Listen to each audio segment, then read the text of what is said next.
Good morning, I'm John Ellsworth, founder of Success Strategies Incorporated and the creator of the Success Strategies Advantage. I want to welcome you to today's presentation and thank you for listening.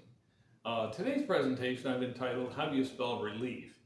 And I don't want you to think this is a commercial for Tums or Rolaids, but how do you spell relief? You know, the last few years have been pretty tough, economically speaking, financially speaking, in terms of inflation, the rising and resulting higher interest rates, increased operating costs. Some operating costs, especially repairs and supplies and things, have just been out of control, and no fault of the vendors, but it's just an element of the market right now.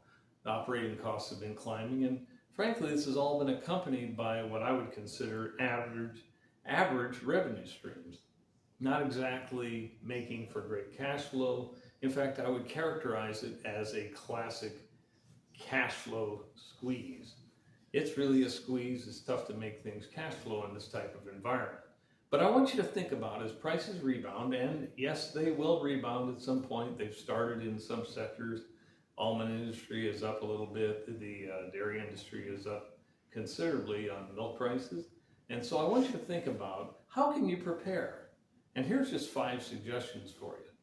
Number 1, if you're behind with some vendors, and a lot of producers are right now, because of the downturn the last the last year, the last 15 months, 18 months. So talk to your vendors is the first one. There's a possibility you can get some price relief, or maybe you can get improved, better payment terms that fit your budget better. Remember, and I know everybody says, oh, their policies are so tough on collections.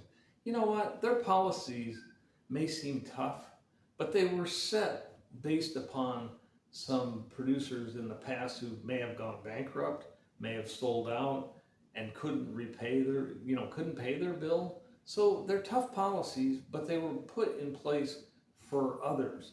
They weren't necessarily put in place for you just because you're a little behind. They just don't want you to become the calamity that the bankrupt producers had been previously.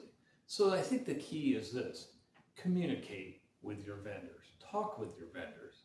Point number 2, build your bank relationships.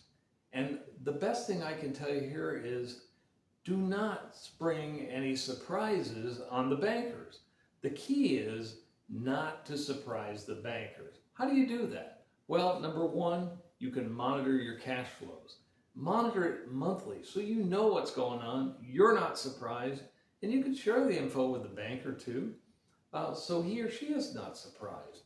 They want to help you, but they can't help you when you're 9 feet underground in bills. So you got to think a little ahead of the curve on this and take action accordingly. How about regular inventories, monthly inventories? People go, wow, that's a drag.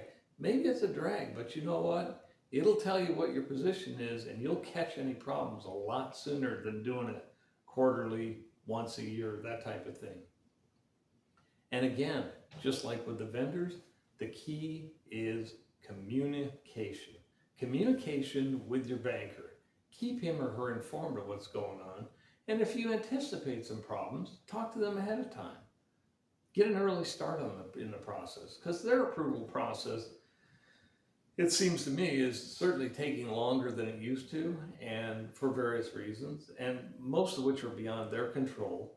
And so they want to help you, but give them the opportunity to do so before things deteriorate too much. Point number 3, how about diversification? I would suggest diversify when it makes sense. And it doesn't always make sense, but when it does, take advantage of it. And I know somebody out there listening is going to say, wait a minute, you're going to be just like one of my clients who came and said, wait a minute, I used to be exclusively a dairyman. Now I have dairy, almonds, and walnuts, and all 3 are in the toilet. Well, the reality is, you got to admit, they've all been down, but that's a little bit unusual. And think about some other opportunities, because I think when you come out, when prices turn, and they're starting to now, this person will be well diversified and will have a balanced approach to success. But think about other opportunities. How about in California, I have some clients that are banking water.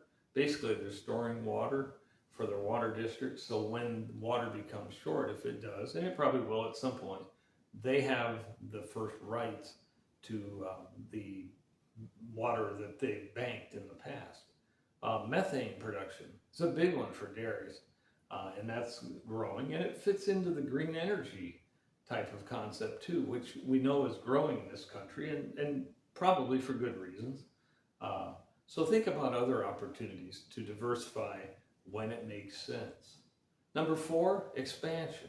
I mentioned this to someone the other day who has the opportunity to expand, and they said, "Oh, great, I could just lose more money. That'd be great on a bigger scale."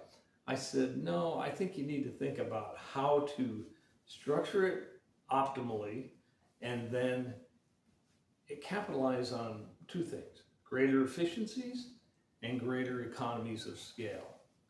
Uh, these work, and they work quickly when the industry rebounds and you are a larger operation. So expansion may be a possibility for you. And finally, number five, the one I was thinking of is follow the advice of the professionals that you hire, whether it's your accountant, your attorney, or other consultants like myself. Why pay for their advice and then just ignore it? I think, actually, as I recall, that would be the definition of insanity, doing things the same way and expecting different results. These are just 5 suggestions that I put together for you. You can probably think of other ones, and I would encourage you to do so. But think about it, because most of these are based on communication and forethought and thinking into the future rather than looking at the past, which I think is a good approach to business. So I will leave you with that. And I hope you do think of other possibilities along this line, and I wish you the best of success. I'm John Ellsworth, founder of Success Strategies Incorporated and the creator of the Success Strategies Advantage. I want to thank you for listening today. Thank you.